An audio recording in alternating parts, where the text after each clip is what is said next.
পিঠে পুলি খেতে আমরা কম বেশি সবাই ভীষণই পছন্দ করি। শীতকাল মানেই রকমারি পিঠের সম্ভার। শীতকালেই আমরা নানান ধরনের পিঠে বানিয়ে থাকি, তার মধ্যে অন্যতম হলো দুধ পুলি।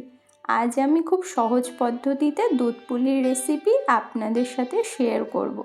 ভিডিওটি স্কিপ না করে শেষ পর্যন্ত দেখার অনুরোধ রইল। তো চলুন রেসিপিটি শুরু করা যাক। এখানে একটা বড় সাইজের নারকেল নিয়েছি, নারকেলটাকে ফাটিয়ে আমি দুভাগ করে নিয়েছি। এরপর একটা কুড়নির সাহায্যে নারকেলটাকে এখানে আমি কুড়িয়ে নিচ্ছি বা গ্রেট করে নিচ্ছি। আপনারা চাইলে মিক্সি করেও নিতে পারেন, তবে হালকা ঘুরিয়ে নিতে হবে। তো একে একে এখানে সুন্দর করে নারকেলটা আমি ভালো মতো কুড়িয়ে নিয়েছি। এবার নারকেলের পুর বানিয়ে নিতে হবে। তার জন্য একটা কড়াইয়ের মধ্যে দিয়ে দিচ্ছি কুড়ানো নারকেল, আর দিয়ে দিচ্ছি এখানে গুড়। আমি এখানে 200 গ্রাম গুড় নিয়েছি। আপনারা চাইলে এখানে চিনির ব্যবহারও করতে পারেন, তবে মিষ্টিটা কিন্তু অতি অবশ্যই আপনাদের স্বাদ বুঝে ব্যবহার করবেন। এবার হাতের সাহায্যে খুব ভালো করে চেপে চেপে মেখে নিতে হবে। তো এখানে খুব ভালো করে মেখে নিয়েছি। এবার গ্যাসে কড়াইটা বসিয়ে দিয়ে কড়াইয়ের মধ্যে 3টে ফাটিয়ে নেওয়া এলাচ দিয়ে একটু ভালো করে মিশিয়ে গ্যাসের ফ্লেমটাকে অন করে দিয়েছি। এবার একটা সুন্দর করে পুর বানিয়ে নিতে হবে। তো দেখতেই পাচ্ছেন পুরটা এখানে গোল্ডেন কালার হয়ে গেছে, মানে পুরটা এখানে ভালো মতো হয়ে গেছে। এবার উপর থেকে সামান্য একটু চালের গুঁড়ো ছড়িয়ে দিচ্ছি, আর এটা দেওয়ার কারণে কিন্তু একটু আঠালো হবে। তাহলে যখন আমি পুরটা নারকেলের পিঠার মধ্যে দেব তখন কিন্তু এটা খুব ভালোভাবে থেকে যাবে। তো এবার হাত দিয়ে একটু দেখে নিতে হবে। তো দেখুন দলা পাকিয়ে যাচ্ছে, মানে এটা রেডি হয়ে গেছে। এবার এটাকে নামিয়ে একটা পাত্রে রেখে দিতে হবে। এরপর কড়াইয়ের মধ্যে দিয়ে দিচ্ছি 2 কাপ জল। জলের মধ্যে দিয়ে দিচ্ছি এখানে হাফ চামচ লবণ। এবার জলটাকে খুব ভালো মতো ফুটিয়ে নিতে হবে। এবার এখানে দিয়ে দিচ্ছি 1 কাপ চালের গুঁড়ো। অল্প করে দিতে হবে আর এভাবে মিক্স করতে হবে। তো আমি এখানে 1 কাপের একটু বেশি চালের গুঁড়ো ব্যবহার করেছি। এটাকে এবার খুব ভালো মতো সেদ্ধ করে নিতে হবে।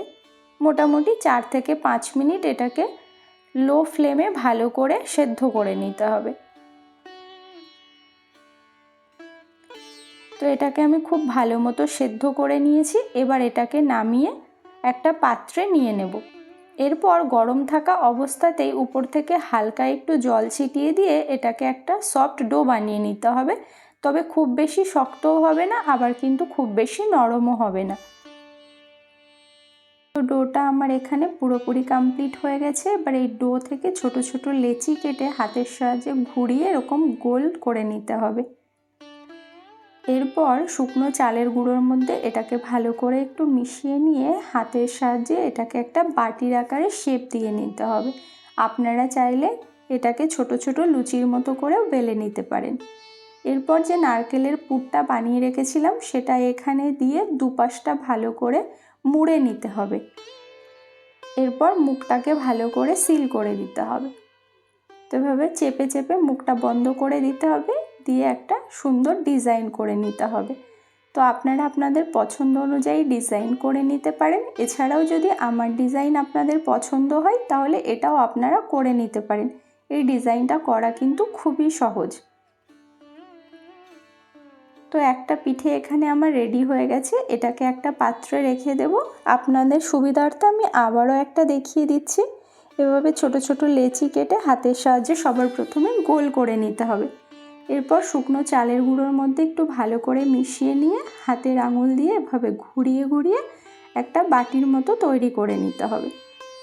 আবারও বলছি, আপনারা চাইলে ছোট ছোট লুচির মতো করেও বেলে নিতে পারেন।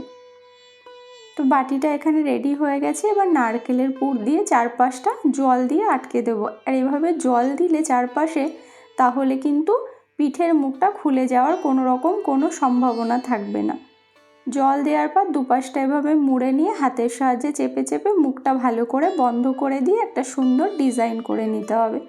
তো আপনারাও চারপাশটায় অতি অবশ্যই জল লাগিয়ে নেবেন, তাহলে পিঠেটা দুধের মধ্যে দেওয়ার পরেও কিন্তু একটাও মুখ থেকে পুরগুলো বেরিয়ে আসবে না। তো এখানে সুন্দর করে আমি ডিজাইন করে নিয়েছি। তো পিঠেটা এখানে আমার রেডি হয়ে গেছে। তো একে একে সেম পদ্ধতিতে এখানে আমি পিঠেগুলো বানিয়ে নেব। তো সব পিঠে এখানে আমার বানানো কমপ্লিট হয়ে গেছে। এবার দুধের মধ্যে দেওয়ার পালা। তো এখানে আমি 1 লিটার দুধ নিয়েছি, আর দুধটা আগে থেকে জাল করে কিন্তু ঘন করে নিয়েছি। আর এই রেসিপির জন্য দুধটা ঘন করে নিতে হবে। এবার দিয়ে দিলাম একটু এলাচ গুঁড়ো, দিয়ে দিচ্ছি তেজপাতা ফ্লেভারের জন্য, দিয়ে একটু ভালো করে মিশিয়ে নিচ্ছি। এরপর এখানে গুঁড়ো দুধ অ্যাড করব। তার জন্য এখানে আমি নিয়েছি 1/4 কাপ গুঁড়ো দুধ। সামান্য একটু লিকুইড দুধ দিয়ে এটাকে গুলে তারপরে দুধের মধ্যে ট্রান্সফার করে দিয়ে ভালো করে মিশিয়ে নিয়েছি। এবার এটাকে খুব ভালো মতো ফুটিয়ে নিতে হবে। দিয়ে দিলাম স্বাদ অনুযায়ী লবণ, আর দিয়ে দিচ্ছি স্বাদ অনুযায়ী চিনি। মিষ্টিটা আপনারা আপনাদের পছন্দ অনুযায়ী দিতে পারেন। আর মিষ্টি জিনিসে লবণ দিলে কিন্তু মিষ্টি জিনিসের স্বাদ ভীষণই ভালো হয়। তো সামান্য একটু লবণ আপনারা এখানে দিয়ে নিতে পারেন।